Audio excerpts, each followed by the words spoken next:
అంటే పిఠాపురం తాలూకా వాళ్ళకి బాగా కనెక్ట్ అవుతుంది, వేరే తాలూకా వాళ్ళకి కూడా బాగా కనెక్ట్ అవుతుంది. ఈ సినిమా ఖచ్చితంగా 50,000 కోట్లు దాటి 1,00,000 కోట్లు కూడా వచ్చే ఛాన్సులు ఉన్నాయి.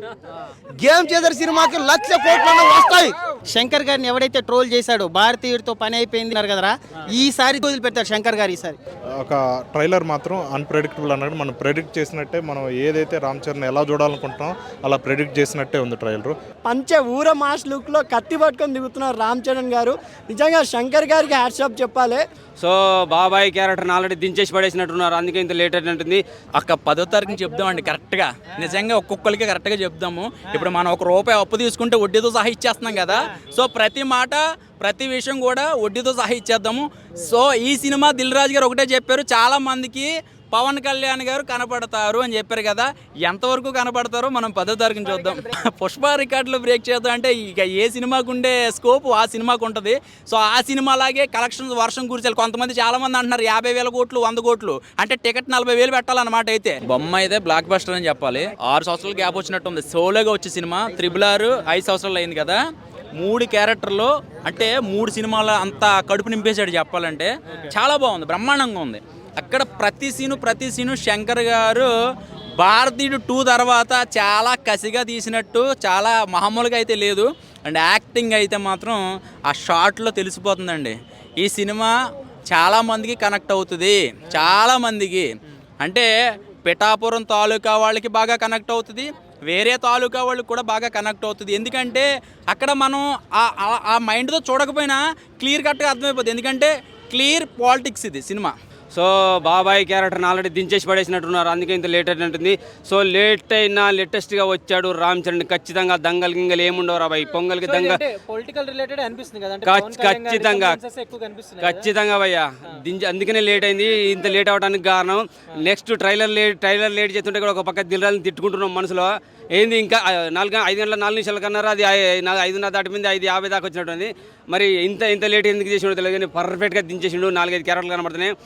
పంచకట్టు లుక్ అయితే పవన్ బాబాయ్ అందరికి గుర్తు వచ్చేస్తాడు. బాబాయ్ని దించినట్టున్నారు.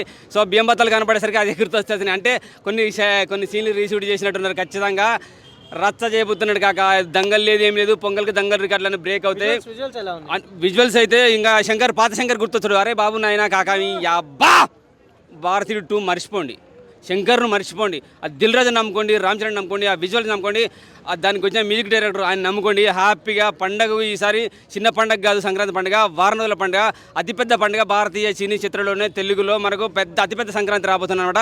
బాలీవుడ్లే తొక్కలేదు. నెక్స్ట్ ఇయర్లో కూడా మళ్ళీ 2025 కూడా మళ్ళీ మనది అనమాట. ఏదో అదొత్తాం ఇదొత్తాం ఇంకా ఏదో సినిమాలు పేరు పెట్టుకుని వస్తున్నారు. సంక్రాంతికి గేమ్ చేంజ్ చేసేది గేమ్ చేంజర్ మాత్రమే, రామ్ చరణ్ మాత్రమే.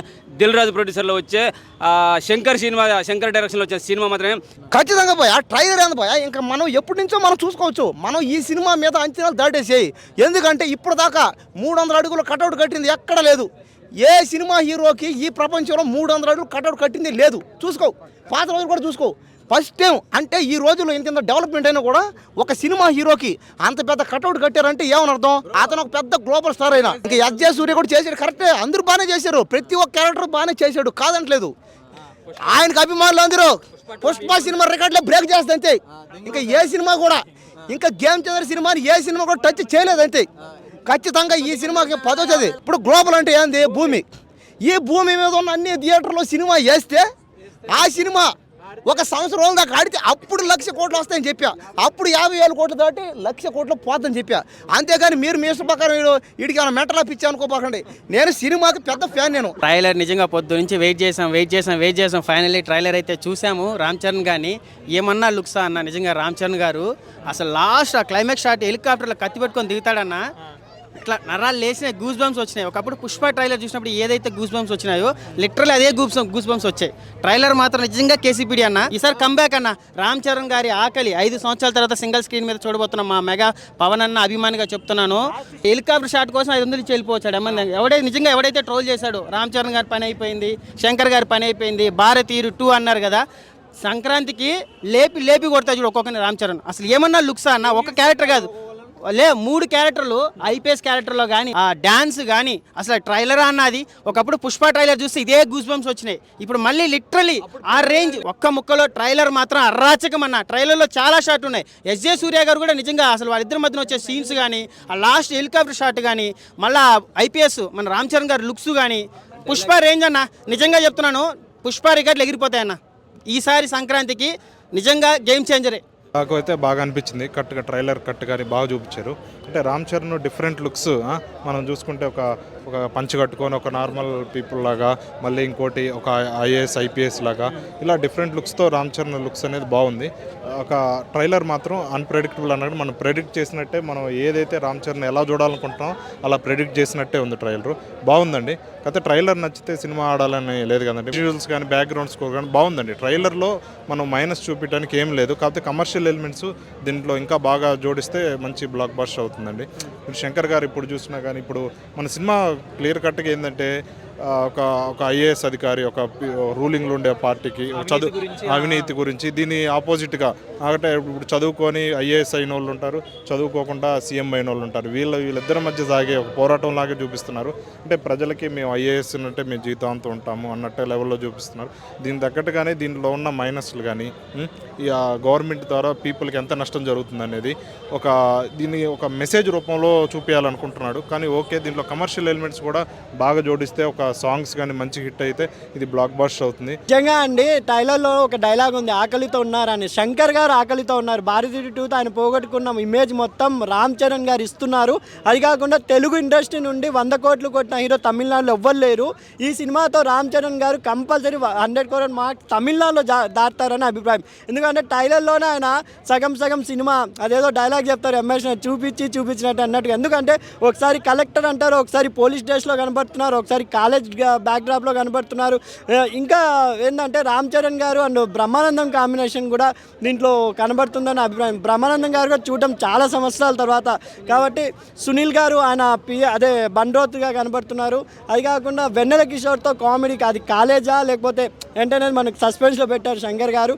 ఇంకొకటి మొత్తం ఒక చిన్న దూడపిల్లని వాటర్లో పడేశారు కదా, అది రామ్ చరణ్ గారు ఫ్యాక్ట్ బ్యాగ్ అనుకుంటా. అది కాపాడే సీన్ కూడా చాలా బాగా అనిపించింది విజువల్గా. హెలికాప్టర్ అయితే అసలు హెలికాప్టర్లో ఇందిరా సినిమాలో చిరంజీవి గారు దిగుతారు కదా, అప్పట్లోనే అంత 4K లేనప్పుడే జనాలు మొత్తం స్క్రీన్ దగ్గరికి వచ్చారు. ఇప్పుడు అదిగా కూడా ఊర మాస్ లుక్లో కత్తి పట్టుకొని దిగుతున్నారు రామ్ చరణ్ గారు. నిజంగా శంకర్ గారికి హ్యాట్సాప్ చెప్పాలి. ఆయన ఎంత ఆకలితో ఉన్నారో ఆ డైలాగ్ కూడా పెట్టారు. ఇంకొకటి శంకర్ గారి శిష్యుడే ఎస్ఏ సూర్య గారు, ఆయన కూడా ఈ మధ్య విలన్గా చాలా ఇస్తున్నారు. దీంట్లో 3 షాట్లో చూపించారు రామ్ చరణ్ గారిని అండ్ సూర్య గారిని. నిజంగా మన చిరంజీవి గారు అప్పట్లో రాఘోపాలరావు గారితో ఎలా విలనిజం చేశారో వీళ్ళిద్దరి మధ్య కూడా రామ్ చరణ్ గారు అండ్ మన ఎస్ఏ సూర్య గారి కాంబినేషన్ అదిరిపోయింది ట్రైలర్లో. ఇప్పటివరకు రామ్ చరణ్ చూసిన ఫస్ట్ మూవీ నుంచి ఇప్పటివరకు చేసిన మూవీస్ అన్ని క్యారెక్టర్స్ దీంట్లో ఉన్నట్టు అనిపించింది నాకు ట్రైలర్లో. ఆ చూసిన దాంట్లో ఇప్పుడు గుర్రం సీన్ ఒకటి అనిపించింది, హెలికాప్టర్ నుంచి దిగడము అంతా ఇవన్నీ మగధీర ఇదివరకు మన చిరుతలో చూసినవి ఇవన్నీ ఒక నాయక్ ఒక రచ్చ ఈ సినిమాల్లో మనం అన్నీ చూసినవే. ఈ దీంట్లో ఒక్కొక్క క్యారెక్టర్ మొత్తం అన్నీ కూడా హైప్ ఇచ్చే క్యారెక్టర్, బీజిఎమ్స్ ఇవన్నీ గుడ్ అన్న. మనం చూడాల్సిన సినిమా ఎవడన్నా చూడాల్సిన సినిమా ఏంటంటే వెనకాల బీజిఎం ఎట్లా వస్తుందా ఇది కాదు, అసలు కంటెంట్ ఏముంది, దీని ద్వారా ఏం చెప్పగలుగుతున్నారు. డైరెక్టర్ శంకర్ గారు రాసిన దాంట్లో ఆ స్టోరీ లైన్లో మెసేజ్ ఏంది అది చూడాలి. ఇదివరకు వచ్చిన సినిమాల్లో ఇది బెస్ట్ సినిమా అన్న.